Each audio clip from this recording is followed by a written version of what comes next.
సమయం ఉన్నప్పుడు కాస్త సమయం మనతో మనం గడిపేలాగా ప్రకృతిలో కొద్దిసేపు కూర్చోవడం ఆరోగ్యానికి చాలా అవసరం.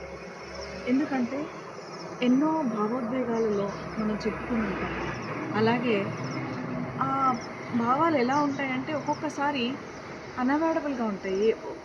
ఒక దగ్గర వెళ్తూ ఉంటాము. అక్కడ ఏదో గొడవ జరుగుతూ ఉంటుంది. పరిష్కారాన్ని పిలుస్తారు. లేకపోతే ఏదో మాట్లాడతారు. ఇన్వాల్వ్ అవ్వకూడదు అని అనిపించినా ఇన్వాల్వ్ అవ్వాల్సి వస్తూ ఉంటుంది.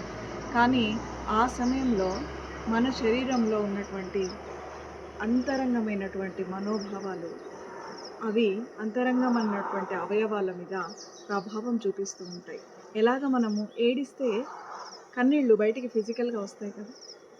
కనిపించదు బాధ, దుఃఖం కనిపించదు. దానికి ఒక రూపం అనేది లేదు. కానీ అయితే లోపల దుఃఖపడినప్పుడు బయటకి కంట నీరు కారడం అనేది చాలా సహజం. అలాగే ప్రతి ఎమోషన్‌కి, ప్రతి భావానికి, ప్రతి భావోద్వేగానికి అలాంటి ఒక ప్రతిచర్య అనేది శరీరం చూపిస్తూ ఉంటుంది.